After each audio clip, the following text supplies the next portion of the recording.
ಸುತ್ತಲೂ ಗಾಢವಾದ ಮೌನ ಆವರಿಸಿತ್ತು. ರಾಮ್ ಪ್ರಸಾದ್ ಅವರಿಗೆ ಏನು ಮಾಡಬೇಕೆಂದು ತಿಳಿಯುತ್ತಿರಲಿಲ್ಲ. ವಿಧಿಯು ತಮಗೆ ವಿರುದ್ಧವಾಗಿದೆ ಎಂದು ತೋರುತ್ತಿತ್ತು. ಆಸ್ಪತ್ರೆಯ ವಾರ್ಡ್ನಲ್ಲಿ ಅವರ ಪತ್ನಿಯ ಶವವಿತ್ತು ಮತ್ತು ಎದುರಿಗೆ ಬಿಳಿ ಸೀರೆಯಲ್ಲಿ ಶೃಂಗಾರವಿಲ್ಲದ ವಿಧವೆ ಮಗಳು ನಿಂತಿದ್ದಳು. ಕ್ಷಣ ಮಾತ್ರದಲ್ಲಿ ಅವರ ಪ್ರಪಂಚವೇ ನಾಶವಾಗಿತ್ತು.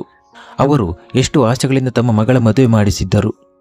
ಆದರೆ ತಮ್ಮ ಮಗಳ ಮದುವೆ ಮಾಡುವುದಲ್ಲ, ಆಕೆಯ ಜೀವನವನ್ನೇ ಹಾಳು ಮಾಡುತ್ತಿದ್ದೇವೆ ಎಂದು ಅವರಿಗೆ ತಿಳಿದಿರಲಿಲ್ಲ. ಅವರ ಕಣ್ಣ ಮುಂದೆ ಎಲ್ಲವೂ ಸಿನಿಮಾ ನೋಡಿದಂತೆ ಹಾದು ಹೋಗುತ್ತಿತ್ತು. ವರ್ಷಗಳ ಕಾಲ ಅವರಿಗೆ ಮಕ್ಕಳಿರಲಿಲ್ಲ. ಎಷ್ಟೋ ಹರಕೆಗಳ ನಂತರ ದೇವರ ಕೃಪೆಯಿಂದ ಅವರ ಮನೆಯಲ್ಲಿ ಹೆಣ್ಣು ಮಗು ಹುಟ್ಟಿತು. ಆ ಮಗು ನೋಡಲು ದೇವತೆಯಂತೆ ಸುಂದರವಾಗಿತ್ತು ಮತ್ತು ಆಕೆಯ ಜನನದ ನಂತರ ಅವರ ವ್ಯಾಪಾರದಲ್ಲಿ ಎಷ್ಟೊಂದು ಅಭಿವೃದ್ಧಿ ಆಯಿತೆಂದರೆ 4 ಕಡೆ ಧನದ ಭಂಡಾರಗಳು ತುಂಬಿದವು. ಲಕ್ಷ್ಮೀದೇವಿಯ ಕೃಪೆ ಎಂದು ಭಾವಿಸಿ ಅವರು ತಮ್ಮ ಮಗುವಿಗೆ ವೃಂದ ಎಂದು ಹೆಸರಿಟ್ಟರು. ಪತಿ ಪತ್ನಿ ಇಬ್ಬರು ಹೂವಿನ ಹಾಸಿಗೆಯ ಮೇಲೆ ಮಗಳನ್ನು ಬೆಳೆಸಿ ಜೀವನದ ಎಲ್ಲ ಸುಖಗಳನ್ನು ನೀಡಿದರು. ಯೋಗ್ಯ ವಯಸ್ಸಿಗೆ ಬಂದಾಗ ಒಳ್ಳೆಯ ಶ್ರೀಮಂತ ಮನೆಯ ಸುಂದರ ಮತ್ತು ಸಭ್ಯ ಹುಡುಗನೊಂದಿಗೆ ಮದುವೆ ಮಾಡಿಸಿದರು. ಆ ನಗರದ ಅತ್ಯಂತ ಶ್ರೀಮಂತ ಕುಟುಂಬದವರೇ ಮುಂದೆ ಬಂದು ಅವರ ಮಗಳ ಕೈ ಹಿಡಿದಿದ್ದರು. ಇಷ್ಟು ದೊಡ್ಡ ಜನರು ತಾವಾಗಿಯೇ ಬಂದು ತಮ್ಮ ಮಗಳನ್ನು ಏಕೆ ಕೇಳುತ್ತಿದ್ದಾರೆ ಎಂದು ಅವರಿಗೆ ಒಮ್ಮೆ ಅನುಮಾನ ಬಂತು. ಆದರೆ ಆ ಜನರು, ನಮ್ಮ ಸಂಬಂಧಿಕರಲ್ಲಿ ನಿಮ್ಮ ಮಗಳ ಬಗ್ಗೆ ಬಹಳಷ್ಟು ಹೊಗಳಿಕೆಗಳನ್ನು ಕೇಳಿದ್ದೇವೆ. ಆದ್ದರಿಂದ ನಮ್ಮ ಏಕೈಕ ಮಗನಿಗೆ ನಿಮ್ಮ ಮಗಳನ್ನು ಕೇಳಲು ಬಂದಿದ್ದೇವೆ. ನಮಗೆ ಇಂತಹ ಸಭ್ಯ ಹುಡುಗಿಯೇ ಬೇಕಾಗಿತ್ತು ಎಂದರು. ಮದುವೆಯಾಯಿತು. ಮಗಳು ತನ್ನ ಗಂಡನ ಮನೆಗೆ ಹೋದಳು. ರಾಮ್ ಪ್ರಸಾದ್ ಮತ್ತು ಅವರ ಪತ್ನಿ ಇಬ್ಬರು ತಮ್ಮ ಮಗಳು ಇಂತಹ ಒಳ್ಳೆಯ ಮನೆಗೆ ಹೋದಳೆಂದು ದೇವರಿಗೆ ಧನ್ಯವಾದ ಹೇಳಿದರು. ಅತ್ತ ವೃಂದ ತನ್ನ ಗಂಡನ ಮನೆಯಲ್ಲಿ ಪೂರ್ಣ ಸಂಪ್ರದಾಯಗಳು ಮತ್ತು ವೈಭವದಿಂದ ಸ್ವಾಗತಿಸಲ್ಪಟ್ಟಳು. ಮದುಮಗಳಾಗಿ ಅಲಂಕರಿಸಲ್ಪಟ್ಟ ವೃಂದ ತನ್ನ ಪತಿ ರಮಣನ ಆಗಮನಕ್ಕಾಗಿ ಕಾಯುತ್ತಿದ್ದಳು. ಸ್ವಲ್ಪ ಸಮಯದ ನಂತರ ರಮಣ ಬಂದನು. ಆದರೆ ಅವನ ಮುಖದಲ್ಲಿ ಒಂದು ವಿಚಿತ್ರವಾದ ದುಃಖ ಮತ್ತು ನಿರಾಶೆ ಹರಡಿತ್ತು. ವೃಂದ ಏನನ್ನಾದರೂ ಕೇಳುವ ಮುನ್ನವೇ, ನಾನು ನನ್ನ ಹೆಂಡತಿಗೆ ಮಧ್ಯರಾತ್ರಿಯಲ್ಲಿ ಇಂತಹ ಉಡುಗೊರೆ ನೀಡುವ ಪ್ರಪಂಚದ ಮೊದಲ ಗಂಡನಾಗಿರಬಹುದು ಎಂದು ತಾನಾಗಿಯೇ ಹೇಳಿದನು. ವೃಂದಾಳಿಗೆ ಏನೂ ಅರ್ಥವಾಗಲಿಲ್ಲ. ಅವಳು ತನ್ನ ಪ್ರಸನ್ನವಾದ ದೃಷ್ಟಿಯನ್ನು ರಮಣನ ಕಡೆಗೆ ತಿರುಗಿಸಿದಳು. ಅವಳು ತನ್ನನ್ನು ಹಾಗೆ ನೋಡುತ್ತಿರುವುದನ್ನು ಕಂಡ ರಮಣನು, ನೋಡು ವೃಂದ, ನಾನು ನಿನ್ನನ್ನು ಮೋಸದಲ್ಲಿಡಲು ಬಯಸುವುದಿಲ್ಲ. ನನ್ನ ತಂದೆ ನಿಮಗೆಲ್ಲರಿಗೂ ದೊಡ್ಡ ಮೋಸ ಮಾಡಿದ್ದಾರೆ. ನನಗೆ ಶ್ವಾಸಕೋಶದ ಕ್ಯಾನ್ಸರ್ ಇದೆ. ಅದು 4ನೇ ಹಂತದಲ್ಲಿದೆ. ಮೊದಲು ಈ ಕಾಯಿಲೆ ಯಾವುದೇ ವೈದ್ಯರ ಗಮನಕ್ಕೆ ಬರಲಿಲ್ಲ ಮತ್ತು ಈ ಕಾಯಿಲೆಯ ಬಗ್ಗೆ ತಿಳಿದುಕೊಳ್ಳುವಷ್ಟರಲ್ಲಿ ತುಂಬ ತಡವಾಗಿತ್ತು. ಈಗ ನಾನು ನನ್ನ ತಂದೆ ತಾಯಿಯ ಏಕೈಕ ಮಗನಾಗಿರುವುದರಿಂದ ವಂಶವನ್ನು ಮುಂದುವರಿಸಲು ಅವರು ಈ ನಾಟಕವನ್ನು ಮಾಡಿದ್ದಾರೆ. ನೀನು ಈ 2-4 ತಿಂಗಳಲ್ಲಿ ಗರ್ಭಿಣಿಯಾದರೆ ಆ ಮಗುವಿನಿಂದ ಅವರ ವಂಶ ಮುಂದುವರಿಯುತ್ತದೆ ಎಂಬುದು ಅವರ ಆಸೆ ಎಂದು ಹೇಳಿ ರಮಣ ಬಿಕ್ಕಿ ಬಿಕ್ಕಿ ಅತ್ತನು. ವೃಂದ ಸ್ತಬ್ಧಳಾದಳು. ನಿಜಕ್ಕೂ ಮದುವೆಯ ಮೊದಲ ರಾತ್ರಿಯಲ್ಲಿ ಯಾವ ಗಂಡನೂ ತನ್ನ ಹೆಂಡತಿಗೆ ತನ್ನ ಸಾವಿನ ಬಗ್ಗೆ ಹೇಳಿರಲಿಕ್ಕಿಲ್ಲ. ಆದರೆ ಈಗ ಏನು ಮಾಡಲು ಸಾಧ್ಯವಿಲ್ಲ. ಮದುವೆಯಾಗಿದೆ. ಆದರೆ ರಮಣ ಗುಣಮುಖನಾಗಬಹುದೇನೋ, ಯಾರಿಗೇನು ಗೊತ್ತು. ವೃಂದ ಏನನ್ನೂ ಹೇಳಲಾಗಲಿಲ್ಲ. ಏನು ಹೇಳಬೇಕು? 2-4 ದಿನಗಳ ನಂತರ ವೃಂದಾಳ ತಂದೆ ಬಂದು ಆಕೆಯನ್ನು ಮದುವೆ ನಂತರದ ಆಚರಣೆಗಾಗಿ ತವರು ಮನೆಗೆ ಕರೆದುಕೊಂಡು ಹೋದರು. ವೃಂದ ತನ್ನ ತಂದೆಯೊಂದಿಗೆ ಹೋದಳು. ಆದರೆ ಮರುದಿನವೇ ತನ್ನ ಗಂಡನ ಮನೆಗೆ ಹಿಂತಿರುಗಿದಳು. ತನ್ನ ತಂದೆ ತಾಯಿಗೆ ಈ ಸತ್ಯ ತಿಳಿಯಬಾರದೆಂದು ಅವಳು ಬಯಸಿದಳು. ಅತ್ತ ರಮಣನ ಆರೋಗ್ಯವು ಎಷ್ಟೇ ಪ್ರಯತ್ನಿಸಿದರೂ ಹದಗೆಟ್ಟಿತ್ತು ಮತ್ತು ಮದುವೆ 4 ತಿಂಗಳ ನಂತರ ರಮಣ ಈ ಜಗತ್ತನ್ನು ತೊರೆದನು. ವೃಂದ ವಿಧವೆಯಾದಳು. ರಮಣನ ಮನೆಯವರು ರಮಣನ ಸಾವಿನ ನಂತರ ಅವಳನ್ನು ತಮ್ಮ ಅಪಾರ ಆಸ್ತಿಯ ಉತ್ತರಾಧಿಕಾರಿಯಾಗಲು ಬಯಸಲಿಲ್ಲ. ಈ ನಡುವೆ ವೃಂದ ಗರ್ಭಿಣಿಯಾದರೆ ಆ ಮಗುವನ್ನು ಅದರ ಮಾಲೀಕನನ್ನಾಗಿ ಮಾಡಬೇಕೆಂದು ಅವರು ಯೋಚಿಸಿದ್ದರು. ಆದರೆ ಪರಕೀಯ ಹುಡುಗಿಯನ್ನು ತಮ್ಮ ಆಸ್ತಿಯ ಒಡತಿಯನ್ನಾಗಿ ಮಾಡಲು ಅವರು ಬಯಸಲಿಲ್ಲ. ಆದ್ದರಿಂದ ಅವರು ವೃಂದಾಳನ್ನು ದುರದೃಷ್ಟವಂತೆ ಎಂದು ಕರೆದು ಮನೆಯಿಂದ ಹೊರಹಾಕಿದರು ಮತ್ತು ತಮ್ಮ ಎಲ್ಲ ಆಸ್ತಿಯನ್ನು ತಮ್ಮ ಮಗಳು ಮತ್ತು ಆಕೆಯ ಮಕ್ಕಳ ಹೆಸರಿಗೆ ಬರೆದರು. ಇದರಿಂದ ನಂತರ ಕಾನೂನು ರೀತಿಯಲ್ಲಿ ವೃಂದ ಅಥವಾ ಆಕೆಯ ಕುಟುಂಬದವರು ಆಸ್ತಿಯನ್ನು ಪಡೆಯಲು ಸಾಧ್ಯವಾಗಬಾರದು ಎಂದು. ರಾಮ್ ಪ್ರಸಾದ್ ಮತ್ತು ಅವರ ಪತ್ನಿಗೆ ಈ ಎಲ್ಲ ಸತ್ಯಗಳು ತಿಳಿದಾಗ ಅವರ ಕಾಲಿನ ಕೆಳಗಿನ ನೆಲವೇ ಜಾರಿದಂತಾಯಿತು. ತಮ್ಮ ಅಳಿಯನ ಸಾವಿನ ಸುದ್ದಿ ಕೇಳಿದ ಕೂಡಲೇ ವೃಂದಾಳ ತಾಯಿಗೆ ಹೃದಯಾಘಾತವಾಯಿತು ಮತ್ತು ಅವರು ಐಸಿಯುವಿನಲ್ಲಿ ಜೀವನಕ್ಕಾಗಿ ಹೋರಾಡುತ್ತಿದ್ದರು ಮತ್ತು ನಂತರ ಎಷ್ಟೇ ಪ್ರಯತ್ನಿಸಿದರೂ ವೃಂದಾಳ ತಾಯಿ ತಮ್ಮ ಪ್ರಾಣವನ್ನು ಕಳೆದುಕೊಂಡರು. ರಾಮ್ ಪ್ರಸಾದ್ ಆಸ್ಪತ್ರೆಯಲ್ಲಿ ನಿಂತು ಒಮ್ಮೆ ತಮ್ಮ ಮಗಳನ್ನು ನೋಡುತ್ತಿದ್ದರು, ಇನ್ನೊಮ್ಮೆ ತಮ್ಮ ಹೆಂಡತಿಯ ಶವವನ್ನು ನೋಡುತ್ತಿದ್ದರು. ಅವರ ಹೃದಯವು ಇದನ್ನು ಸಹಿಸಲಿಲ್ಲ ಮತ್ತು ಅಲ್ಲೇ ಕುಳಿತಿದ್ದ ಅವರಿಗೆ ಹೃದಯಾಘಾತವಾಯಿತು. ನೋಡುತ್ತಿದ್ದಂತೆ ಅವರ ಪ್ರಾಣ ಪಕ್ಷಿಯೂ ಹಾರಿಹೋಯಿತು ಮತ್ತು ಬಡ ವೃಂದಾಳ ಸ್ಥಿತಿ ಪ್ರಜ್ಞಾಶೂನ್ಯವಾದಂತಾಯಿತು. ವಿಧಿಯು ಯಾವ ಜನ್ಮದ ಸೇಡು ತೀರಿಸಿತೋ ಏನೋ. ನೋಡುತ್ತಿದ್ದಂತೆ ಕ್ಷಣ ಮಾತ್ರದಲ್ಲಿ ಅವಳ ಸರ್ವಸ್ವವು ನಾಶವಾಯಿತು. ದೂರದ ಸಂಬಂಧಿಕರು ಮತ್ತು ಸಮಾಜದ ಜನರ ಸಹಾಯದಿಂದ ಅವಳು ತನ್ನ ತಂದೆ ತಾಯಿಯ ಅಂತ್ಯಕ್ರಿಯೆಗಳನ್ನು ಮಾಡಿದಳು. ನಿಧಾನವಾಗಿ ಎಲ್ಲರೂ ಹೊರಟು ಹೋದರು. ಆದರೆ ರಾಮ್ ಪ್ರಸಾದ್ ಅವರ ಆಸ್ತಿಯ ಮೇಲೆ ಹದ್ದಿನ ಕಣ್ಣಿಟ್ಟಿದ್ದ ಕೆಲವರು ಮಾತ್ರ ಉಳಿದರು. ರಾಮ್ ಪ್ರಸಾದ್ ರಿಯಲ್ ಎಸ್ಟೇಟ್ ವ್ಯವಹಾರವನ್ನು ಹೊಂದಿದ್ದರು. ಅವರ ಮರಣದ ನಂತರ ವೃಂದಾಗೆ ಏನೂ ಅರ್ಥವಾಗಲಿಲ್ಲ. ಮಾರುಕಟ್ಟೆಯಲ್ಲಿನ ಎಲ್ಲ ಹಣವು ಮುಳುಗಿ ಹೋಯಿತು. ಉಳಿದದ್ದು ಅವರ ಮನೆ, ವಿಶಾಲವಾದ ತೋಟ ಮತ್ತು ಅವರ ಕಚೇರಿ ಮಾತ್ರ. ತಿಂಗಳುಗಟ್ಟಲೆ ವೃಂದಾಳ ಜೀವನ ಸಾಗಿಸುವುದು ಕಷ್ಟವಾಯಿತು. ಕೊನೆಗೆ ಅವಳು ಖಾಸಗಿ ಶಾಲೆಯಲ್ಲಿ ಶಿಕ್ಷಕಿಯ ಕೆಲಸಕ್ಕೆ ಸೇರಿದಳು. ಒಂದು ನಿರ್ಜೀವ ಶವದಂತೆ ಯಾಂತ್ರಿಕವಾಗಿ ಜೀವನ ಸಾಗಿಸುತ್ತಿದ್ದಳು. ಈ ಮಧ್ಯೆ ಇದ್ದಕ್ಕಿದ್ದಂತೆ ಒಂದು ದಿನ ಅವಳ ಚಿಕ್ಕಮ್ಮನ ಮಗ ಗೌರವ್ ಅವಳನ್ನು ಭೇಟಿಯಾಗಲು ಬಂದನು. ಬಾಲ್ಯದಿಂದಲೂ ಅವರಿಬ್ಬರಿಗೂ ತುಂಬಾ ಒಡನಾಟವಿತ್ತು. ಇಬ್ಬರು ಅಣ್ಣ ತಂಗಿಯಂತೆ ಬಹಳ ಪ್ರೀತಿಯಿಂದ ಇದ್ದರು. ನಂತರ ವೃಂದಾಳ ಸೋದರ ಮಾವನ ಮಗ ತನ್ನ ವಿದ್ಯಾಭ್ಯಾಸವನ್ನು ಪೂರ್ಣಗೊಳಿಸಲು ವಿದೇಶಕ್ಕೆ ಹೋದನು ಮತ್ತು ಅಲ್ಲೇ ನೆಲೆಸಿದನು. ಇಷ್ಟು ವರ್ಷಗಳ ನಂತರ ಅವನನ್ನು ನೋಡಿ ವೃಂದ ಆಶ್ಚರ್ಯಪಟ್ಟಳು. ಆದರೆ ಅವಳ ಬಗ್ಗೆ ಅವನ ಕಾಳಜಿ ಮತ್ತು ಪ್ರೀತಿಯನ್ನು ನೋಡಿ ಸಂತೋಷವಾಯಿತು. ಇಷ್ಟು ದೊಡ್ಡ ಜಗತ್ತಿನಲ್ಲಿ ತನ್ನ ಬಗ್ಗೆ ಕಾಳಜಿ ವಹಿಸುವ ಯಾರೋ ಒಬ್ಬರಿದ್ದಾರೆ ಎಂದು ಅವಳು ಭಾವಿಸಿದಳು. ಗೌರವ್ ತನ್ನಿಂದ ಸಾಧ್ಯವಾದಷ್ಟು ವೃಂದಾಳನ್ನು ಸಂತೋಷವಾಗಿರಿಸಲು ಪ್ರಯತ್ನಿಸಿದನು. ಆದರೆ ಅವನು ಕೆಲವೇ ದಿನಗಳಲ್ಲಿ ಹಿಂತಿರುಗಬೇಕಾಗಿತ್ತು. ಮತ್ತು ಒಂದು ದಿನ ರಾತ್ರಿ ಊಟದ ಸಮಯದಲ್ಲಿ ಗೌರವ್ ವೃಂದಾಳಿಗೆ, ನೋಡು ವೃಂದ, ಈಗ ದೊಡ್ಡಮ್ಮ ಇಲ್ಲ, ದೊಡ್ಡಪ್ಪನೂ ಇಲ್ಲ. ಇಷ್ಟು ದೊಡ್ಡ ಜಗತ್ತಿನಲ್ಲಿ ನೀನು ಹೇಗೆ ಒಬ್ಬಂಟಿಯಾಗಿ ಇರುತ್ತೀಯಾ? ನೀನು ಮತ್ತೆ ನಿನ್ನ ಸಂಸಾರವನ್ನು ಕಟ್ಟಿಕೊಳ್ಳುವ ಬಗ್ಗೆ ಯೋಚಿಸಬೇಕು ಎಂದು ನಾನು ಹೇಳುತ್ತೇನೆ ಎಂದನು. ಅದು ಎಂದಿಗೂ ಆಗುವುದಿಲ್ಲ ಎಂದು ವೃಂದಾ ಹೇಳಿದಳು. ಗೌರವ್, ಇಷ್ಟು ಮೋಸಗಳನ್ನು ಅನುಭವಿಸಿದ ನಂತರ ಜಗತ್ತಿನ ಯಾವುದೇ ಸಂಬಂಧದ ಮೇಲೆ ನನಗೆ ನಂಬಿಕೆ ಉಳಿದಿಲ್ಲ. ನಾನು ಇರುವವರೆಗೂ ಒಂಟಿಯಾಗಿಯೇ ಇರುತ್ತೇನೆ. ಇರಲು ಮನೆ ಇದೆ ಮತ್ತು ಕೆಲಸವನ್ನು ಮಾಡುತ್ತಿದ್ದೇನೆ ಎಂದು ವೃಂದಾ ಹೇಳಿದಳು. ಆದರೆ ಎಷ್ಟು ದಿನ ಬದುಕುತ್ತೀಯಾ? ಎಷ್ಟು ದಿನ ಶಾಲೆಯಲ್ಲಿ ಶಿಕ್ಷಕಿಯ ಕೆಲಸ ಮಾಡಲು ಸಾಧ್ಯ? ದೇಹ ಯಾವಾಗಲಾದರೂ ದಣಿಯುತ್ತದೆ. ಆಗ ಏನು ಮಾಡುತ್ತೀಯಾ ಎಂದು ಗೌರವ್ ಕೇಳಿದನು. ಆಗ ನೋಡೋಣ ಎಂದು ವೃಂದಾ ಹೇಳಿದಳು. ಗೌರವ್, ರಾತ್ರಿ ತುಂಬ ಹೊತ್ತಾಗಿದೆ, ನೀನು ಹೋಗಿ ಮಲಗು ಎಂದು ವೃಂದಾ ಗೌರವನನ್ನು ಸುಮ್ಮನಾಗಿಸಿದಳು. ಆದರೆ ಅವಳು ಹಾಸಿಗೆಯಲ್ಲಿ ಹೊರಳಾಡುತ್ತಾ ಆಲೋಚಿಸುತ್ತಿದ್ದಳು. ಗೌರವ್ ಹೇಳಿದ್ದು ನಿಜ. ಇಷ್ಟು ದೊಡ್ಡ ಜಗತ್ತಿನಲ್ಲಿ ಅವಳು ಒಂಟಿಯಾಗಿ ಏನು ಮಾಡುತ್ತಾಳೆ? ಹೊರಗಿನ ಜಗತ್ತಿನಲ್ಲಿ ಪ್ರತಿಯೊಬ್ಬರೂ ಲಾಭ ಪಡೆಯಲು ಕಾಯುತ್ತಿದ್ದಾರೆ. ಅವಳು ಎಷ್ಟು ದಿನ ತನ್ನನ್ನು ಎಲ್ಲರಿಂದ ರಕ್ಷಿಸಿಕೊಳ್ಳುತ್ತಾಳೆ? ಕುಟುಂಬದ ಹೆಸರಿನಲ್ಲಿ ಯಾರೂ ಇಲ್ಲ. ಅವಳ ಚಿಕ್ಕಮ್ಮನ ಮಗ ಮಾತ್ರ ಇದ್ದಾನೆ. ಅವಳು ಯಾವಾಗ ನಿದ್ದೆ ಹೋದಳು ಎಂದು ಅವಳಿಗೆ ಗೊತ್ತಾಗಲಿಲ್ಲ. ಮರುದಿನ ಗೌರವ್, ನಾನು ನಿನ್ನನ್ನು ನೋಡಲು ಮಾತ್ರ ಬಂದಿದ್ದೆ ವೃಂದಾ, ನಾನು ಹಿಂತಿರುಗಬೇಕು ಎಂದು ಹೇಳಿದನು. ಗೌರವ್ ಹಿಂತಿರುಗಿದನು. ಆದರೆ ಹಿಂತಿರುಗಿದ ನಂತರವೂ ಪ್ರತಿದಿನ ಅವಳಿಗೆ ಕರೆ ಮಾಡುತ್ತಿದ್ದನು ಮತ್ತು ಅವನ ಹೆಂಡತಿ ಮತ್ತು ಮಕ್ಕಳು ಮಾತನಾಡುತ್ತಿದ್ದರು. ನಿಧಾನವಾಗಿ ವೃಂದಾಳ ಮನಸ್ಸು ಬದಲಾಗಲು ಪ್ರಾರಂಭಿಸಿತು ಮತ್ತು ಒಂದು ದಿನ ಅವಳು ಒಂದು ನಿರ್ಧಾರವನ್ನು ತೆಗೆದುಕೊಂಡಳು. ವೃಂದ ಇಡೀ ರಾತ್ರಿ ತನ್ನ ಭವಿಷ್ಯದ ಬಗ್ಗೆ ಯೋಚಿಸುತ್ತಿದ್ದಳು. ತನ್ನ ಜೀವನದಲ್ಲಿ ಇಷ್ಟು ಮೋಸಗಳನ್ನು ಅನುಭವಿಸಿದ ನಂತರ ಯಾರನ್ನು ಸುಲಭವಾಗಿ ನಂಬಲು ಅವಳ ಮನಸ್ಸು ಒಪ್ಪುತ್ತಿರಲಿಲ್ಲ. ಇಷ್ಟು ಚಿಕ್ಕ ವಯಸ್ಸಿನಲ್ಲಿ ಇಷ್ಟು ದುಃಖಗಳನ್ನು ಅನುಭವಿಸಿದ ನಂತರ ಮತ್ತು ತನ್ನ ಒಂಟಿತನದಿಂದಾಗಿ ಅವಳು ನಿಧಾನವಾಗಿ ಖಿನ್ನತೆಗೆ ಒಳಗಾಗಲು ಪ್ರಾರಂಭಿಸಿದಳು. ಇದರಿಂದಾಗಿ ಅವಳ ಮನಸ್ಸಿನಲ್ಲಿ ನಕಾರಾತ್ಮಕ ಆಲೋಚನೆಗಳು ಬರಲಾರಂಭಿಸಿದವು. ಬೆಳಿಗ್ಗೆ ಎದ್ದ ಕೂಡಲೇ ಅವಳು ಗೌರವ್ಗೆ ಕರೆ ಮಾಡಿ, ನಾನು ನನ್ನ ಮನೆಯಲ್ಲಿಯೇ ಅನಾಥಾಶ್ರಮವನ್ನು ತೆರೆಯಲು ಬಯಸುತ್ತೇನೆ. ಇದರಿಂದ ಅನಾಥ ಮಕ್ಕಳಿಗೆ ತಾಯಿಯ ಮಮತೆ ಸಿಗುತ್ತದೆ ಮತ್ತು ನನಗೆ ಮಕ್ಕಳ ಸಹವಾಸ ಸಿಗುತ್ತದೆ ಎಂದು ಹೇಳಿದಳು. ನೀನು ಹುಚ್ಚಿಯಾಗಿದ್ದೀಯಾ ಎಂದು ಗೌರವ್ ವೃಂದಾಳನ್ನು ಕೇಳಿದನು. ಅನಾಥಾಶ್ರಮವನ್ನು ತೆರೆಯುವುದು ಸಾಮಾನ್ಯ ವಿಷಯವೇ? ಮತ್ತು ಮಕ್ಕಳ ವಸತಿ ಮತ್ತು ಊಟದ ವ್ಯವಸ್ಥೆಯನ್ನು ಎಲ್ಲಿಂದ ಮಾಡುತ್ತೀಯಾ? ನೋಡು ವೃಂದಾ, ನಾನು ಇನ್ನೂ ಹೇಳುತ್ತೇನೆ. ನೀನು ನಮ್ಮ ಬಳಿ ಬಾ. ನಾನಾದರೂ ನಿನ್ನ ಸಹೋದರ. ನೀನು ಚಿಕ್ಕ ವಯಸ್ಸಿನಲ್ಲೇ ದೊಡ್ಡ ಮೋಸಗಳನ್ನು ಅನುಭವಿಸಿದ್ದೀಯಾ. ಆದರೆ ನಂಬಿಕೆಯ ಆರಂಭವನ್ನಾದರೂ ಎಲ್ಲಿಂದಲಾದರೂ ಮಾಡಬೇಕಲ್ಲವೇ ಎಂದು ಗೌರವ್ ಹೇಳುತ್ತಾನೆ. ಆದರೆ ಇಲ್ಲಿನ ಆಸ್ತಿಯ ಗತಿ ಏನು? ಅಪ್ಪನ ಎಲ್ಲ ಆಸ್ತಿಯನ್ನು ಜನರು ಕಸಿದುಕೊಂಡಿದ್ದಾರೆ. ಆದರೆ ಉಳಿದಿದ್ದನ್ನಾದರೂ ಉಳಿಸಿಕೊಳ್ಳಬೇಕು. ನಾನು ಹೋದ ನಂತರ ಅದೂ ಉಳಿಯುವುದಿಲ್ಲ. ಮತ್ತು ಅಮೆರಿಕರ ಜೀವನ ಶೈಲಿ, ಅಲ್ಲಿನ ಭಾಷೆ ನನಗೇನೂ ಅರ್ಥವಾಗುವುದಿಲ್ಲ ಮತ್ತು ನನಗೆ ಅಷ್ಟು ಚೆನ್ನಾಗಿ ಇಂಗ್ಲಿಷ್ ಕೂಡ ಬರುವುದಿಲ್ಲ. ಅಲ್ಲಿ ಹೋಗಿ ಯಾರೊಂದಿಗಾದರೂ ಮಾತನಾಡಲು ಸಾಧ್ಯವಾಗುವುದಿಲ್ಲ ಎಂದು ವೃಂದಾ ಗೊಂದಲದ ಧ್ವನಿಯಲ್ಲಿ ಹೇಳಿದಳು. ನೀನು ಒಪ್ಪಿಗೆ ಕೊಡು ವೃಂದಾ, ನಾನು ಎಲ್ಲ ವ್ಯವಸ್ಥೆಗಳನ್ನು ಮಾಡುತ್ತೇನೆ ಎಂದು ಗೌರವ್ ಹೇಳಿದನು. ಮತ್ತು ಇದರ ನಂತರ ಕೆಲವು ದಿನಗಳ ನಂತರ ಗೌರವ್ ಹಿಂತಿರುಗುತ್ತಾನೆ. ಅವನು ವೃಂದಾಳ ತಂದೆಯ ಹಳೆಯ ಸಿಬ್ಬಂದಿ ಗೋವಿಂದನನ್ನು ಕರೆದು ಮನೆ, ಜಮೀನು ಮತ್ತು ಕಚೇರಿಯ ಜವಾಬ್ದಾರಿಯನ್ನು ವಹಿಸಿದನು.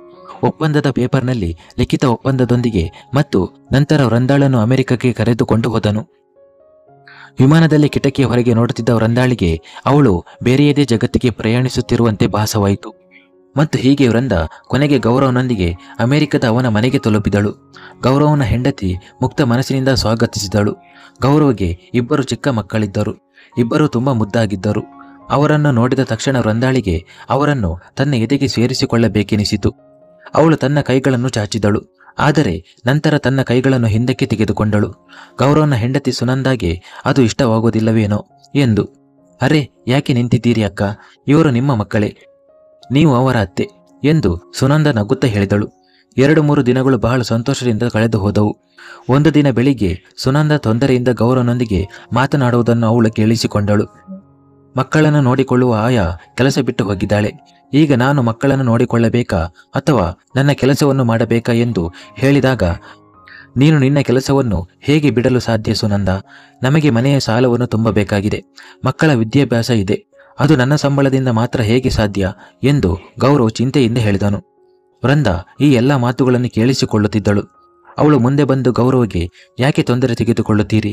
ನಾನು ಇಡೀ ದಿನ ಮನೆಯಲ್ಲಿಯೇ ಇರುತ್ತೇನೆ. ನಾನು ಮಕ್ಕಳನ್ನು ನೋಡಿಕೊಳ್ಳುತ್ತೇನೆ. ಸುನಂದ ಕೆಲಸ ಬಿಡುವ ಅಗತ್ಯವಿಲ್ಲ ಎಂದಳು.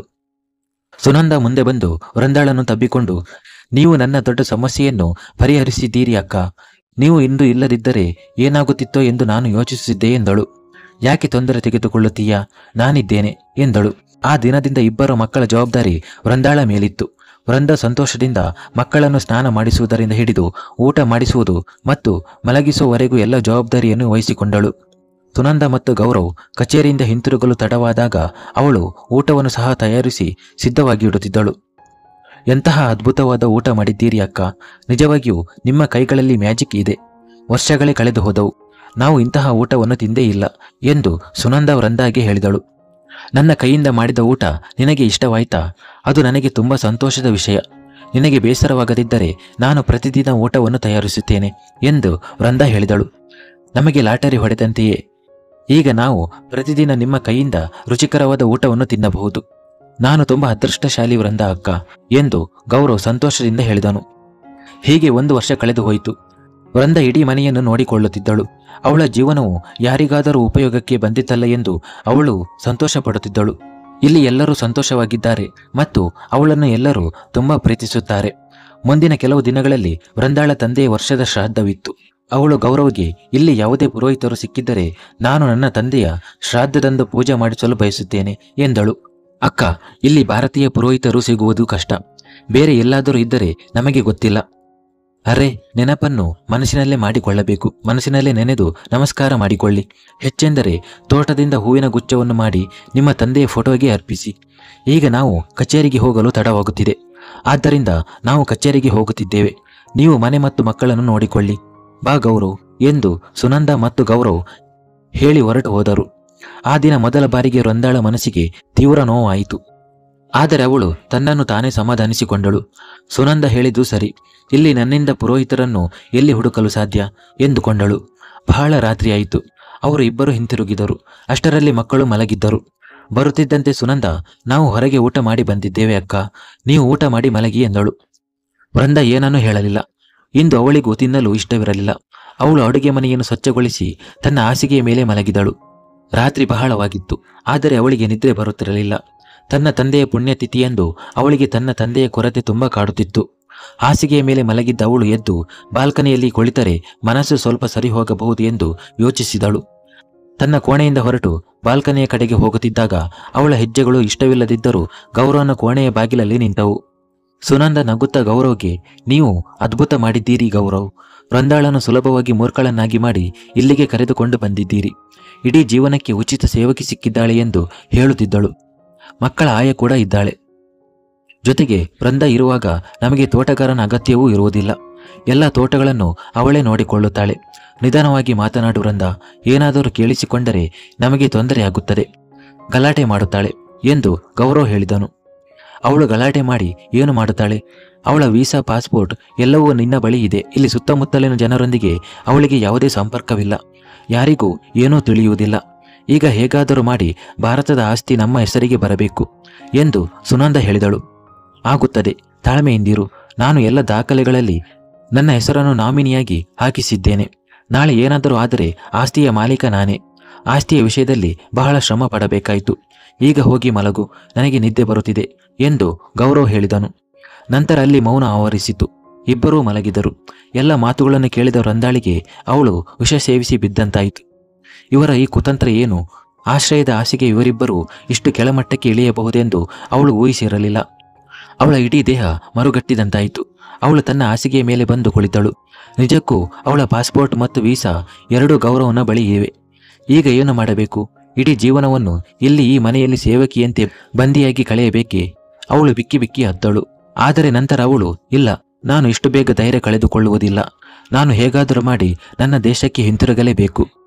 ಆದರೆ ಮೊದಲು ಈ ಇಬ್ಬರಿಂದ ನನ್ನ ವೀಸಾ ಮತ್ತು ಪಾಸ್ಪೋರ್ಟ್ ಅನ್ನು ಪಡೆಯಬೇಕು. ಟಿಕೆಟ್ಗೂ ಹಣವಿಲ್ಲ. ಏನು ಮಾಡಬೇಕು? ಆದರೆ ಏನಾದರೂ ಮಾಡಲೇಬೇಕು. ಮೊದಲನೇದಾಗಿ ಮೊದಲಿನಂತೆ ಸಾಮಾನ್ಯ ರೀತಿಯಲ್ಲಿ ವರ್ತಿಸಬೇಕು. ಇದರಿಂದ ಅವರಿಗೆ ಯಾವುದೇ ಅನುಮಾನ ಬರುವುದಿಲ್ಲ. ಸ್ವಲ್ಪ ಅನುಮಾನ ಬಂದರೂ ಅವಳ ಜೀವನ ಕಷ್ಟವಾಗುತ್ತದೆ. ಆದ್ದರಿಂದ ಪ್ರತಿಯೊಂದು ಪರಿಸ್ಥಿತಿಯಲ್ಲಿಯೂ ತನ್ನನ್ನು ತಾನು ಸಾಮಾನ್ಯ ಸ್ಥಿತಿಯಲ್ಲಿ ಇಟ್ಟುಕೊಳ್ಳಬೇಕು ಎಂದುಕೊಂಡಳು. ಇಡೀ ರಾತ್ರಿ ಇದೇ ಚಿಂತೆಯಲ್ಲಿ ಕಳೆದಳು. ಪ್ರತಿದಿನದಂತೆ ಅವಳು ಬೆಳಿಗ್ಗೆ ಎದ್ದು ಎಲ್ಲರಿಗೂ ಚಹಾ ಮತ್ತು ಉಪಹಾರವನ್ನು ಸಿದ್ಧಪಡಿಸಿದಳು. ಮಕ್ಕಳನ್ನು ಸ್ನಾನ ಮಾಡಿಸಿ ಸಿದ್ಧಗೊಳಿಸಿ ಶಾಲೆಗೆ ಕಳುಹಿಸಿದಳು. ಉಪಹಾರದ ಮೇಜಿನ ಬಳಿ ವೃಂದ ಗೌರವ್ಗೆ, ನೋಡಿ ಗೌರವ್, ಮಕ್ಕಳ ಓದಿಸುವುದು ನನಗೆ ಸ್ವಲ್ಪ ಕಷ್ಟವಾಗುತ್ತಿದೆ. ಏಕೆಂದರೆ ನಿಮಗೆ ತಿಳಿದಿರುವಂತೆ ನನ್ನ ಇಂಗ್ಲಿಷ್ ಅಷ್ಟು ಚೆನ್ನಾಗಿಲ್ಲ. ನನಗೆ ಸ್ವಲ್ಪ ಇಂಗ್ಲಿಷ್ ಕಲಿಸಿದರೆ ಮಕ್ಕಳ ಓದಿಗೆ ಅನುಕೂಲವಾಗುತ್ತದೆ ಮತ್ತು ನಾನು ಮನೆಯ ಹೊರಗಿನ ಕೆಲಸಗಳನ್ನು ಸಹ ಮಾಡಬಹುದು. ಈ ದಿನಗಳಲ್ಲಿ ನೀವು ಮತ್ತು ಸುನಂದ ತುಂಬ ತೊಂದರೆಯಲ್ಲಿದ್ದೀರಿ. ನಾನು ಹೊರಗಿನ ಕೆಲಸಗಳನ್ನು ಮಾಡಿದರೆ ನಿಮಗೂ ಸ್ವಲ್ಪ ವಿಶ್ರಾಂತಿ ಸಿಗುತ್ತದೆ ಎಂದಳು. ಸುನಂದ ಮತ್ತು ಗೌರವ್ ಕಣ್ಣಲ್ಲೇ ಒಬ್ಬರನ್ನೊಬ್ಬರು ನೋಡಿಕೊಂಡು ನಗುತ್ತಾ, ಹೌದೌದು, ಖಂಡಿತ ವೃಂದಾಳನ್ನು ಕೋಚಿಂಗ್ ಸೆಂಟರ್ಗೆ ಕಳುಹಿಸುತ್ತೇವೆ ಎಂದರು. ಇಬ್ಬರೂ ಯೋಚಿಸುತ್ತಿದ್ದರು. ಸರಿ, ಈಗ ನಮಗೆ ಮನೆಯ ಹೊರಗಿನ ಕೆಲಸಗಳಿಂದಲೂ ಬಿಡುವು ಸಿಗುತ್ತದೆ. ವೃಂದಾಳ ಕೋಚಿಂಗ್ಗೆ ಒಪ್ಪಿಗೆ ಕೊಟ್ಟರು. ಈಗ ತನ್ನ ಯೋಜನೆ 2ನೇ ಹಂತಕ್ಕೆ ತಯಾರಿ ನಡೆಸಲು ಪ್ರಾರಂಭಿಸಿದಳು. ಜೀವನದ ರಂಗಮಂಚದಲ್ಲಿ ವೃಂದ ಬಹಳ ಚಾಣಾಕ್ಷತನದಿಂದ ನಟಿಸುತ್ತಿದ್ದಳು. ಬಡಪಾಯಿ ಏನು ಮಾಡಬೇಕು? ಹೆಜ್ಜೆ ಹೆಜ್ಜೆಗೂ ಅವಳಿಗೆ ಮೋಸವಾಗುತ್ತಿದ್ದ ರೀತಿ ಅವರು ಅವಳೊಂದಿಗೆ ಮೋಸ ಮಾಡುತ್ತಿದ್ದರು. ಅಂತಹ ಪರಿಸ್ಥಿತಿಯಲ್ಲಿ ಅವಳು ಎಷ್ಟು ದಿನಗಳವರೆಗೆ ಬಡಪಾಯಿಯಂತೆ ಇರಲು ಸಾಧ್ಯ? ದುಃಖ ಮತ್ತು ವ್ಯವಸ್ಥೆಗಳಿಂದ ಅವಳ ಹೃದಯವು ಚೀರುತ್ತಿತ್ತು. ಆದರೆ ತುಟಿಗಳ ಮೇಲೆ ನಗು ಉಳಿಯುತ್ತಿತ್ತು. ವೃಂದ ಯಾವ ಕೋಚಿಂಗ್ ತರಗತಿಗೆ ಪ್ರವೇಶ ಪಡೆದಳೋ ಅಲ್ಲಿ ಹಲವು ದೇಶಗಳ ಭಾಷೆಗಳನ್ನು ಕಲಿಸಲಾಗುತ್ತಿತ್ತು. ಅಲ್ಲಿ ಎಲ್ಲರೂ ಅಪರಿಚಿತರಾಗಿದ್ದರು. ಆದರೆ ನಿಧಾನವಾಗಿ ಒಬ್ಬರ ಭಾಷೆಯನ್ನು ಇನ್ನೊಬ್ಬರು ತಿಳಿದುಕೊಳ್ಳಲು ಪ್ರಾರಂಭಿಸಿದರು. ಎಲ್ಲರೂ ಒಟ್ಟಿಗೆ ಬೆರೆತರು ಮತ್ತು ನಿಧಾನವಾಗಿ ಸ್ವಲ್ಪ ಸನ್ನೆಗಳಲ್ಲಿ ಮತ್ತು ಸ್ವಲ್ಪ ತಮ್ಮ ಭಾಷೆಗಳಲ್ಲಿ ಮಾತನಾಡಲು ಪ್ರಾರಂಭಿಸಿದರು. ಅವರಲ್ಲಿ ಜೊತೆಗೆ ಓದುತ್ತಿದ್ದ ಹುಡುಗ ಜಾನ್ ಇದ್ದ. ಇಬ್ಬರಲ್ಲೂ ಸ್ನೇಹ ಬೆಳೆಯಿತು. ಜಾನ್ ವೃಂದಾಳನ್ನು ಹಲವು ಬಾರಿ ಕೆಣಕಲು ಪ್ರಯತ್ನಿಸಿದನು. ಆದರೆ ವೃಂದ ಅವನಿಗೆ ಏನನ್ನೂ ಹೇಳಲಿಲ್ಲ. ಮನೆ ಮತ್ತು ಹೊರಗಿನ ಕೆಲಸಗಳನ್ನು ಮಾಡುತ್ತಾ ವೃಂದ ತುಂಬ ಸುಸ್ತಾಗುತ್ತಿದ್ದಳು. ಮೊದಲು ಸುನಂದ ಪ್ರೀತಿಯಿಂದ ವಿನಂತಿಸಿ ಕೆಲಸಕ್ಕೆ ಹೇಳುತ್ತಿದ್ದಳು. ಆದರೆ ಈಗ ಅವಳು ಆದೇಶಿಸಲು ಪ್ರಾರಂಭಿಸಿದಳು. ಈ ಕೆಲಸ ಇನ್ನೂ ಏಕೆ ಆಗಿಲ್ಲ? ಏನು ಮಾಡುತ್ತಿದ್ದೆ? ಇಂದು ಊಟದಲ್ಲಿ ಇದನ್ನು ಏಕೆ ಮಾಡಿಲ್ಲ ಎಂದು ಕೇಳುತ್ತಿದ್ದಳು. ಕೆಲವೊಮ್ಮೆ ಇದ್ದಕ್ಕಿದ್ದಂತೆ ಇಂದು ಮನೆಯಲ್ಲಿ ಕಿಟ್ಟಿ ಪಾರ್ಟಿ ಇದೆ. ನನ್ನ ಗೆಳತಿಯರು ಬರುತ್ತಿದ್ದಾರೆ. ಆದ್ದರಿಂದ ಸಂಜೆಯ ಪಾರ್ಟಿಗೆ ಎಲ್ಲ ತಯಾರಿಗಳನ್ನು ಮಾಡಿಡು ಎಂದು ಹೇಳುತ್ತಿದ್ದಳು. ದಿನದಿಂದ ರಾತ್ರಿಯವರೆಗೆ ವೃಂದ ರೋಬೋಟ್ನಂತೆ ಕೆಲಸ ಮಾಡುತ್ತಿದ್ದಳು ಮತ್ತು ಜೊತೆಗೆ ಬೈಗುಳಗಳನ್ನು ಕೇಳಿಸಿಕೊಳ್ಳುತ್ತಿದ್ದಳು. ಒಂದು ರಾತ್ರಿ ವೃಂದಾಗೆ ತುಂಬಾ ಜ್ವರವಿತ್ತು. ಇಡೀ ದೇಹ ನೋಯುತ್ತಿತ್ತು. ಆದ್ದರಿಂದ ಬೆಳಿಗ್ಗೆ ಬೇಗ ಕಣ್ಣು ತೆರೆಯಲು ಸಾಧ್ಯವಾಗಲಿಲ್ಲ ಮತ್ತು ಮಕ್ಕಳ ಶಾಲಾ ಬಸ್ ತಪ್ಪಿ ಹೋಯಿತು. ಅವಳ ಸ್ಥಿತಿಯನ್ನು ನೋಡದೆ ಸುನಂದ ಅವಳ ಮೇಲೆ ಬಾಂಬ್ನಂತೆ ಸಿಡಿದಳು. ಭಾರತದಲ್ಲಿ ನಿನ್ನನ್ನು ಯಾರೂ ಕೇಳುವವರಿಲ್ಲ ವೃಂದ. ನಾವು ನಿನ್ನನ್ನು ಇಲ್ಲಿಗೆ ಕರೆದುಕೊಂಡು ಬಂದು ರಾಣಿಯಂತೆ ಇಟ್ಟಿದ್ದೇವೆ. ಆದರೂ ನಿನ್ನ ಈ ನಾಟಕಗಳು, ನಿನ್ನಿಂದಾಗಿ ಮಕ್ಕಳ ಬಸ್ ತಪ್ಪಿ ಹೋಯಿತು. ಆಗ ಗೌರವ್ ಬಂದು ಪರಿಸ್ಥಿತಿಯನ್ನು ನಿಭಾಯಿಸಿದನು ಮತ್ತು ಸುನಂದಾಳನ್ನು ಕೋಣೆಯೊಳಗೆ ಕರೆದುಕೊಂಡು ಹೋಗಿ, ನೀನು ಇದೇ ರೀತಿ ವೃಂದಾಳೊಂದಿಗೆ ವರ್ತಿಸಿದರೆ ಅವಳು ಈ ಮನೆಯಿಂದ ಓಡಿ ಹೋಗಬಹುದು ಎಂದು ಹೇಳಿ ಅರ್ಥ ಮಾಡಿಸಿದನು. ನೀನು ಇದೇ ರೀತಿ ವೃಂದಾಳೊಂದಿಗೆ ವರ್ತಿಸಿದರೆ ಅವಳು ಈ ಮನೆಯಿಂದ ಓಡಿ ಹೋಗಬಹುದು. ಸ್ವಲ್ಪ ತಣ್ಣನೆಯ ಮನಸ್ಸಿನಿಂದ ಕೆಲಸ ಮಾಡು ಸುನಂದ. ಇದು ನಮಗೆ ಚಿನ್ನದ ಮೊಟ್ಟೆ ಇಡುವ ಕೋಳಿ ಎಂದು ಯೋಚಿಸು. ಸ್ವಲ್ಪ ಸಮಯದವರೆಗೆ ನಿಯಂತ್ರಣದಲ್ಲಿರು ಎಂದು ಗೌರವ್ ಹೇಳಿದನು. ವೃಂದ ಎಲ್ಲವನ್ನೂ ಅರ್ಥ ಮಾಡಿಕೊಳ್ಳುತ್ತಿದ್ದಳು. ಎಲ್ಲವನ್ನೂ ನೋಡುತ್ತಿದ್ದಳು ಮತ್ತು ಕೇಳುತ್ತಿದ್ದಳು. ಆದರೆ ತನ್ನ ಪರಿಸ್ಥಿತಿಯ ಮುಂದೆ ಅವಳು ಅಸಹಾಯಕಳಾಗಿದ್ದಳು.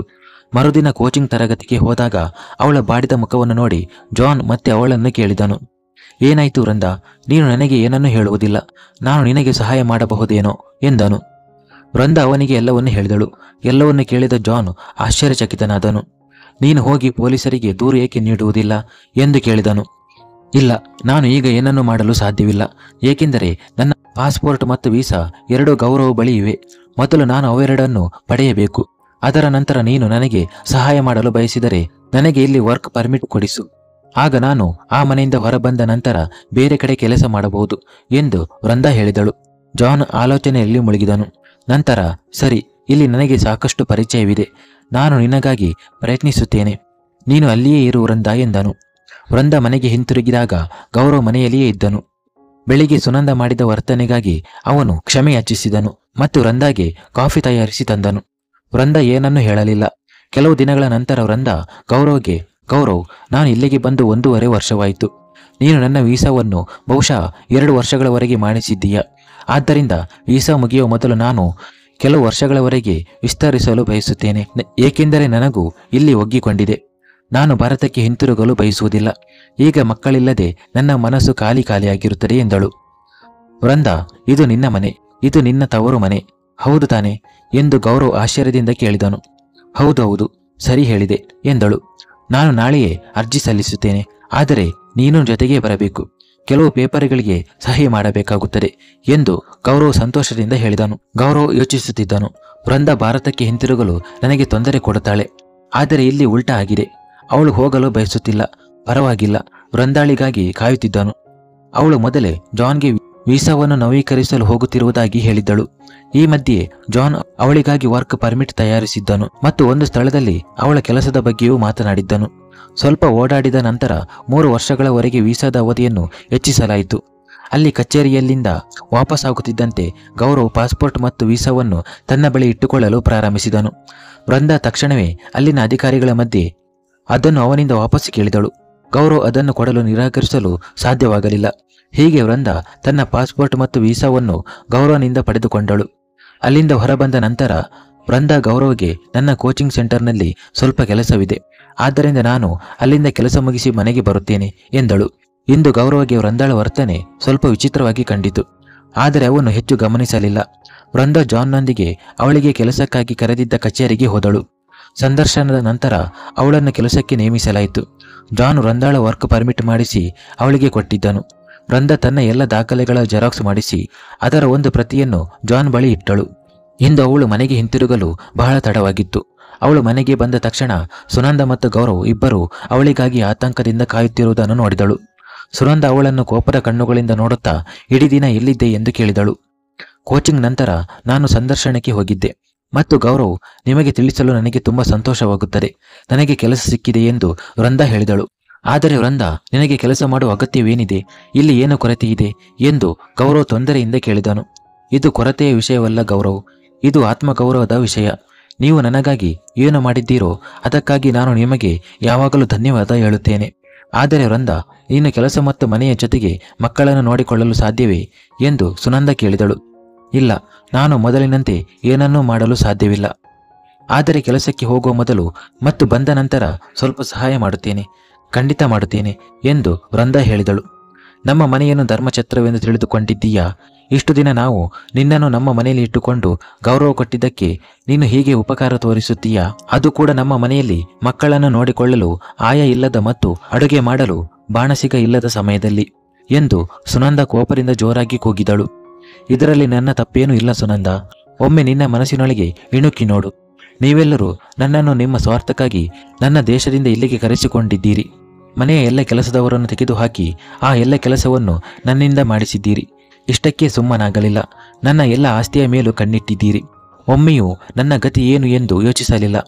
ನೀವು ನಿಮ್ಮ ಸ್ವಾರ್ಥವನ್ನು ಮಾತ್ರ ನೋಡಿದ್ದೀರಿ. ಅರೆ, ಸಂಬಂಧಗಳು ಮತ್ತು ಸಂಬಂಧಿಕರು ಹೀಗಿದ್ದರೆ? ನಾನು ಅನಾಥಳಾಗಿಯೇ ಇದ್ದರೆ ಪರವಾಗಿಲ್ಲ. ನಿಮ್ಮ ಈ ಕೃತ್ಯಗಳು ಜಗತ್ತಿನ ಜನರಿಗೆ ತಿಳಿದರೆ ಜನರಿಗೆ ಎಲ್ಲ ಸಂಬಂಧಗಳ ಮೇಲಿನ ನಂಬಿಕೆ ಹೋಗುತ್ತದೆ. ಪ್ರತಿ ತಂಗಿಗೂ ಅಣ್ಣನ ಮೇಲೆ ನಂಬಿಕೆ ಹೋಗುತ್ತದೆ ಎಂದು ಹೇಳುತ್ತಾ ಕೋಪದಿಂದ ಉಸಿರಾಡಲು ಪ್ರಾರಂಭಿಸಿದಳು. ಗೌರವ್, ಮೊದಲು ಇವಳ ಪಾಸ್ಪೋರ್ಟ್ ಮತ್ತು ವೀಸಾವನ್ನು ತೆಗೆದುಕೊಂಡು ಬಾ. ಇವಳು ಹೇಗೆ ಇಲ್ಲಿಂದ ಹೋಗುತ್ತಾಳೆ ಎಂದು ನೋಡೋಣ ಎಂದು ಸುನಂದ ಕೋಪದಿಂದ ಹೇಳಿದಳು. ಯಾವುದೇ ಪ್ರಯೋಜನವಿಲ್ಲ ಸುನಂದ. ನಾನು ನನ್ನ ಎಲ್ಲ ದಾಖಲೆಗಳನ್ನು ಸುರಕ್ಷಿತ ಸ್ಥಳದಲ್ಲಿ ಇಟ್ಟಿದ್ದೇನೆ ಮತ್ತು ಅದರ ಒಂದೊಂದು ಪ್ರತಿಯನ್ನು ನನ್ನ ಸ್ನೇಹಿತನಿಗೂ ಕೊಟ್ಟಿದ್ದೇನೆ ಎಂದು ವೃಂದಾ ಶಾಂತ ಸ್ವರದಲ್ಲಿ ಹೇಳಿದಳು. ಈ ಕ್ಷಣವೇ ನಮ್ಮ ಮನೆಯಿಂದ ಹೊರನಡೆ ಎಂದು ಹೇಳುತ್ತಾ ಸುನಂದ ವೃಂದಾಳ ಬ್ಯಾಗನ್ನು ಹೊರಗೆ ಎಸೆದು ವೃಂದಾಳನ್ನು ತಳ್ಳಿ ಮನೆಯಿಂದ ಹೊರಗೆ ಹಾಕಿ ಬಾಗಿಲು ಮುಚ್ಚಿದಳು. ಸ್ವಾರ್ಥದ ಈ ಹೇಯ ಮುಖವನ್ನು ನೋಡಿ ವೃಂದಾ ತಿರಸ್ಕಾರದಿಂದ ತುಂಬಿ ಹೋದಳು. ಮನೆಯ ಹೊರಗೆ ಕುಳಿತವಳು ಬಹಳ ಹೊತ್ತಿನವರೆಗೆ ಅಳುತ್ತಿದ್ದಳು. ಗೌರವ್ ದೂರದಲ್ಲಿ ನಿಂತು ಎಲ್ಲ ನಾಟಕವನ್ನು ನೋಡುತ್ತಿದ್ದನು. ಸ್ವಲ್ಪ ಹೊತ್ತಿನ ನಂತರ ಮನಸ್ಸು ಸ್ವಲ್ಪ ಹಗುರವಾದಾಗ ಅವಳು ಜಾನ್ಗೆ ಕರೆ ಮಾಡಿ ತಾನು ವಾಸಿಸಲು ಒಂದು ವ್ಯವಸ್ಥೆ ಮಾಡುವಂತೆ ಹೇಳಿದಳು. ಕೆಲವು ದಿನಗಳವರೆಗೆ ಅವಳು ಅತಿಥಿ ಗೃಹದಲ್ಲಿ ತಂಗಿದಳು. ನಂತರ ಜಾನ್ ಅವಳಿಗೆ ವಾಸಿಸಲು ಒಂದು ಕೊಠಡಿಯನ್ನು ಕೊಡಿಸಿದನು. ಜಾನ್ ವೃಂದಾಗೆ ತುಂಬ ಸಹಾಯ ಮಾಡಿದನು. ಕೆಲವು ತಿಂಗಳುಗಳ ನಂತರ ವೃಂದಾ ಸಂಪೂರ್ಣವಾಗಿ ನೆಲೆಸಿದ್ದಳು. ಅವಳು ತನ್ನ ಈ ಕೆಲಸದ ಜೊತೆಗೆ ಒಂದು ಪಾರ್ಟ್ ಟೈಮ್ ಕೆಲಸವನ್ನು ಸಹ ಮಾಡಿದ್ದಳು. ಅವಳು ಸಾಕಷ್ಟು ಹಣವನ್ನು ಸಂಗ್ರಹಿಸಲು ಬಯಸುತ್ತಿದ್ದಳು. ಇದರಿಂದ ಭಾರತಕ್ಕೆ ಹಿಂತಿರುಗಿದಾಗ ಅಲ್ಲಿಯೂ ಏನಾದರೂ ಕೆಲಸ ಮಾಡಬಹುದು ಎಂದು. ಈ 20 ವರ್ಷಗಳು ಹೇಗೆ ಕಳೆದು ಹೋದವು ಎಂದು ಅವಳಿಗೆ ತಿಳಿಯಲಿಲ್ಲ. ವೃಂದಾ ತನ್ನ ತಾಯ್ನಾಡಿಗೆ ಹಿಂತಿರುಗಲು ತಯಾರಿ ನಡೆಸುತ್ತಿದ್ದಳು. ಜಾನ್ ದುಃಖಿತ ಮನಸ್ಸಿನಿಂದ ಅವಳನ್ನು ತಡೆಯಲು ಪ್ರಯತ್ನಿಸುತ್ತಿದ್ದನು. ಇಂದು ನಾನು ನಿನಗೆ ಒಂದು ವಿಷಯ ಹೇಳಲು ಬಯಸುತ್ತೇನೆ ವೃಂದಾ. ಅದನ್ನು ನಾನು ಮೊದಲೇ ಹೇಳಬೇಕಾಗಿತ್ತು. ನಾನು ನಿನ್ನನ್ನು ಪ್ರೀತಿಸಲು ಪ್ರಾರಂಭಿಸಿದ್ದೇನೆ ವೃಂದಾ. ನನ್ನ ಮನಸ್ಸಿನಲ್ಲಿ ಜೀವನ ಸಂಗಾತಿಯ ಬಗ್ಗೆ ಯಾವ ಕಲ್ಪನೆಗಳಿದ್ದವೋ ನೀನು ಸಂಪೂರ್ಣವಾಗಿ ಹಾಗೆಯೇ ಇದ್ದೀಯ. ನಾನು ನಿನ್ನನ್ನು ಮದುವೆಯಾಗಲು ಬಯಸುತ್ತೇನೆ ಎಂದು ಹೇಳುತ್ತಾ ಅವನ ಕಣ್ಣುಗಳು ತುಂಬಿ ಬಂದವು. ವೃಂದಾ, ನಿನಗೆ ನನ್ನ ಭೂತಕಾಲ ತಿಳಿದಿಲ್ಲ. ನನಗೂ ಮೊದಲೇ ಮದುವೆಯಾಗಿತ್ತು ಮತ್ತು ನನ್ನ ಗಂಡ ಈಗ ಈ ಜಗತ್ತಿನಲ್ಲಿ ಇಲ್ಲ. ಮತ್ತು ಜನರ ಇಷ್ಟು ಮುಖಗಳನ್ನು ನೋಡಿ ಮತ್ತು ಸಂಬಂಧಗಳ ಸತ್ಯವನ್ನು ತಿಳಿದ ನಂತರ ನನಗೆ ಯಾರ ಸಹವಾಸವೂ ಬೇಡ ಎಂದಳು. ಆದರೂ ನಾನು ನಿನಗಾಗಿ ಕಾಯುತ್ತೇನೆ ವೃಂದಾ. ನಿಜವಾಗಿಯೂ ನಾನು ನಿನ್ನನ್ನು ತುಂಬ ಪ್ರೀತಿಸುತ್ತೇನೆ ಎಂದು ಹೇಳಿ ಜಾನ್ ವೃಂದಾಳ ಕೈಯನ್ನು ತನ್ನ ಕೈಯಲ್ಲಿ ಹಿಡಿದುಕೊಂಡು ತುಂಬಿದ ಕಣ್ಣುಗಳಿಂದ ಹೇಳಿದನು. ಮತ್ತು ಅಂತಿಮವಾಗಿ ವೃಂದಾ ಭಾರತಕ್ಕೆ ತಲುಪಿದಳು. ಬಂದ ತಕ್ಷಣ ಅವಳು ಗೋವಿಂದನನ್ನು ಭೇಟಿ ಮಾಡಿ ಇಡೀ ಮನೆಯನ್ನು ಸ್ವಚ್ಛಗೊಳಿಸಿದಳು ಮತ್ತು ತನ್ನ ಕಚೇರಿಯ ಹೊರಗೆ ದಿವಂಗತ ರಾಮ್ ಪ್ರಸಾದ್ ಅನಾಥಾಶ್ರಮ ಮತ್ತು ವೃದ್ಧಾಶ್ರಮದ ಬೋರ್ಡ್ ಹಾಕಿಸಿದಳು. ತನ್ನ ಬಂಗಲೆಯ ಒಂದು ಭಾಗವನ್ನು ವೃದ್ಧಾಶ್ರಮವನ್ನಾಗಿ ಮತ್ತು ಇನ್ನೊಂದು ಭಾಗವನ್ನು ಮಕ್ಕಳಿಗಾಗಿ ಸಿದ್ಧಪಡಿಸಿದಳು. ನಿಧಾನವಾಗಿ ಅನೇಕ ವೃದ್ಧರು ಮತ್ತು ಅನಾಥ ಮಕ್ಕಳು ಸೇರಲು ಪ್ರಾರಂಭಿಸಿದರು. ಅಲ್ಲಿ ತಮ್ಮ ಖರ್ಚನ್ನು ತಾವೇ ಭರಿಸಬಲ್ಲ ವೃದ್ಧರೂ ಇದ್ದರು. ಅವರಿಗೆ ಕೇವಲ ಆರೈಕೆಯ ಅಗತ್ಯವಿತ್ತು. ಕೆಲಸ ಮಾಡಲು ಸಮರ್ಥರಾಗಿದ್ದವರಿಗೆ ಅವರ ಸಾಮರ್ಥ್ಯಕ್ಕೆ ಅನುಗುಣವಾಗಿ ಕೆಲಸ ನೀಡಲಾಗುತ್ತಿತ್ತು. ವೃಂದಾ ತನ್ನ ನಗರದ ನಿರುದ್ಯೋಗಿ ಹುಡುಗರು ಮತ್ತು ಹುಡುಗಿಯರಿಗೆ ತನ್ನ ಬಳಿ ಗುಡಿ ಕೈಗಾರಿಕೆಯನ್ನು ಸ್ಥಾಪಿಸಿದಳು. ಅಲ್ಲಿ ವಿವಿಧ ರೀತಿಯ ಉಪ್ಪಿನಕಾಯಿ, ಪಾಪಡ್ ಮತ್ತು ಅನೇಕ ಗೃಹೋಪಯೋಗಿ ವಸ್ತುಗಳನ್ನು ತಯಾರಿಸಿ ಮಾರುಕಟ್ಟೆಗೆ ತಲುಪಿಸಲಾಗುತ್ತಿತ್ತು. ನಿಧಾನವಾಗಿ ಎಲ್ಲರ ಶ್ರಮ ಫಲ ನೀಡಿತು ಮತ್ತು ಅವರ ಗುಂಪಿನ ಕೆಲಸ ಚೆನ್ನಾಗಿ ನಡೆಯಲು ಪ್ರಾರಂಭಿಸಿತು. ವೃಂದಾ ಮಕ್ಕಳನ್ನು ಸರ್ಕಾರಿ ಶಾಲೆಗಳಿಗೆ ಸೇರಿಸಿದಳು. ಆಶ್ರಮದಲ್ಲಿ ಆ ಮಕ್ಕಳನ್ನು ಆಶ್ರಮದ ವೃದ್ಧರೇ ಕಲಿಸುತ್ತಿದ್ದರು. ವೃದ್ಧಾಶ್ರಮ ಮತ್ತು ಬಾಲ ಅನಾಥಾಶ್ರಮ ಒಟ್ಟಿಗೆ ಇದ್ದುದರಿಂದ ವೃದ್ಧರಿಗೆ ಮಕ್ಕಳ ಸಹವಾಸ ಸಿಗುತ್ತಿತ್ತು ಮತ್ತು ಮಕ್ಕಳಿಗೆ ವೃದ್ಧರ ಪ್ರೀತಿ ಮತ್ತು ಆರೈಕೆ ಸಿಗುತ್ತಿತ್ತು. ಇದು ಮನೆಯಂತಹ ವಾತಾವರಣವನ್ನು ಸೃಷ್ಟಿಸಿತ್ತು. ಎಲ್ಲರೂ ಅವಳನ್ನು ತುಂಬ ಗೌರವಿಸಲು ಪ್ರಾರಂಭಿಸಿದರು. ಜನರು ಮತ್ತೊಮ್ಮೆ ರಾಮಪ್ರಸಾದ್ ಅವರ ಹೆಸರನ್ನು ಗೌರವದಿಂದ ತೆಗೆದುಕೊಳ್ಳಲು ಪ್ರಾರಂಭಿಸಿದರು. ಹೀಗೆ 5 ವರ್ಷಗಳು ಕಳೆದು ಹೋದವು. ವೃಂದಾ ತನ್ನ ಕೆಲಸದಲ್ಲಿ ತುಂಬ ಮಗ್ನಳಾಗಿದ್ದಳು. ಅವಳಿಗೆ ಬೇರೆ ಯಾವುದರ ಅರಿವು ಇರಲಿಲ್ಲ. ಒಂದು ದಿನ ಇದ್ದಕ್ಕಿದ್ದಂತೆ ಕಚೇರಿಯಲ್ಲಿ ಪ್ಯೂನ್ ಬಂದು ನಿಮ್ಮನ್ನು ಭೇಟಿಯಾಗಲು ಯಾರೋ ಬಂದಿದ್ದಾರೆ ಎಂದು ಹೇಳಿದನು. ಮತ್ತು ಭೇಟಿಯಾಗಲು ಬಂದವರನ್ನು ನೋಡಿ ವೃಂದಾ ಆಶ್ಚರ್ಯಚಕಿತಳಾದಳು. ನಾನು ಇಲ್ಲಿಗೆ ಬಂದಿದ್ದೇನೆ, ನನ್ನನ್ನು ಮರೆತು ಬಿಟ್ಟೆಯ ವೃಂದಾ ಎಂದು ಪರಿಚಿತ ಧ್ವನಿಯೊಂದು ವೃಂದಾಳ ಕಿವಿಗೆ ಬಂತು. ಅದು ಬೇರೆ ಯಾರೂ ಅಲ್ಲ, ಜಾನ್ ಆಗಿದ್ದನು. ನಾನು ನಿನ್ನನ್ನು ಹೇಗೆ ಮರೆಯಲಿ ಜಾನ್? ನಿನ್ನಿಂದಲೇ ನಾನು ಆ ಪಂಜರದಿಂದ ಬಿಡುಗಡೆಯಾದೆ. ನೀನೇ ನನಗೆ ಬದುಕುವ ದಾರಿಯನ್ನು ತೋರಿಸಿದೆ ಎಂದು ವೃಂದಾ ಹೇಳಿದಳು. ನೋಡು ವೃಂದಾ, ನಾನು ನಿನಗಾಗಿ ಏನು ತಂದಿದ್ದೇನೆ ಮತ್ತು ನನ್ನ ಅಗ್ನಿ ಪರೀಕ್ಷೆ ಮುಗಿದಿದ್ದರೆ ನೀನು ಇದನ್ನು ಖಂಡಿತವಾಗಿ ಸ್ವೀಕರಿಸುತ್ತೀಯ ಎಂದು ನಾನು ಭಾವಿಸುತ್ತೇನೆ ಎಂದು ಹೇಳಿದನು. ಮತ್ತು ಅವನ ಕೈಯಲ್ಲಿ ಕುಂಕುಮದ ಡಬ್ಬಿ ಇತ್ತು. ವೃಂದಾ ಮೌನವಾದಳು. ಇಷ್ಟು ವರ್ಷಗಳ ಕಾಲ ನೀನು ನನ್ನನ್ನು ಕಾಯುತ್ತಾ ಇದ್ದೀಯ. ನೀನು ನಿಜವಾಗಿಯೂ ನನ್ನನ್ನು ತುಂಬ ಪ್ರೀತಿಸುತ್ತೀಯ ಎಂದು ನಾನು ಒಪ್ಪಿಕೊಳ್ಳುತ್ತೇನೆ. ಆದರೆ ನಾನು ಹೇಗೆ ಮದುವೆಯಾಗಲಿ? ಜನರು ಏನು ಹೇಳುತ್ತಾರೆ ಎಂದು ವೃಂದಾ ಕೇಳಿದಳು. ಈ ಜಗತ್ತಿನಲ್ಲಿ ಪುರುಷರು ಯಾವಾಗ ಬೇಕಾದರೂ ತಮ್ಮ ಹೊಸ ಜೀವನವನ್ನು ಪ್ರಾರಂಭಿಸಬಹುದು. ಆದರೆ ಮಹಿಳೆಯರ ಜೀವನದಲ್ಲಿ ಒಂದು ಬಾರಿ ಮಾತ್ರ ವಸಂತ ಏಕೆ ಬರುತ್ತದೆ ಮತ್ತು ಶರತ್ಕಾಲದ ಋತು ಯಾವಾಗಲೂ ಏಕೆ ನೆಲೆಸುತ್ತದೆ ಎಂದು ಜಾನ್ ಕೇಳಿದನು. ನಿನ್ನ ಜೀವನದಲ್ಲಿಯೂ ಮತ್ತೆ ವಸಂತ ಬರುತ್ತದೆ ವೃಂದಾ ಎಂದು ಜಾನ್ ಹೇಳಿದನು. ವೃಂದಾಳ ಕಣ್ಣುಗಳಿಂದ ಕಣ್ಣೀರಿನ ಧಾರೆ ಹರಿಯಿತು. ಅವಳು ಜಾನ್ನನ್ನು ತಬ್ಬಿಕೊಂಡಳು. ಗೌರವಕ್ಕೆ ಅವನ ವಕೀಲರಿಂದ ಕರೆ ಬಂದಿತು. ವೃಂದಾ ಎಲ್ಲ ಆಸ್ತಿಯನ್ನು ತನ್ನ ಹೆಸರಿಗೆ ಮಾಡಿಕೊಂಡು ನಾಮಿನಿಯಿಂದ ಅವನ ಹೆಸರನ್ನು ತೆಗೆಸಿದ್ದಾಳೆ ಮತ್ತು ನೀನು ಅವಳ ಆಸ್ತಿಯನ್ನು ಮೋಸದಿಂದ ಕಸಿದುಕೊಳ್ಳಲು ಪ್ರಯತ್ನಿಸಿದ್ದೀಯೇ ಎಂದು ನಿನ್ನ ಹೆಸರಿನಲ್ಲಿ ಪೊಲೀಸ್ ದೂರು ಕೂಡ ದಾಖಲಿಸಿದ್ದಾಳೆ. ನೀನು ಇಲ್ಲಿಗೆ ಬಂದರೆ ಬಂಧನವಾಗುವ ಸಾಧ್ಯತೆ ಇದೆ ಎಂದು ವಕೀಲರು ಹೇಳಿದರು. ಗೌರವ್ ಮತ್ತು ಅವನ ಹೆಂಡತಿ ವಕೀಲರ ಕರೆ ಕೇಳಿ ಸ್ತಬ್ಧರಾದರು. ಜೀವನದಲ್ಲಿ ಬಹಳ ಕಷ್ಟಗಳ ನಂತರ ಈಗ ಹೊಸ ಸಂತೋಷಗಳು ಅವರ ಬದುಕಿಗೆ ಬಂದಿದ್ದವು ಮತ್ತು ವೃಂದಾಳ ರೂಪದಲ್ಲಿ ಅವರ ಜೀವನಕ್ಕೆ ವಸಂತ ಮರಳಿ ಬಂದಿತು.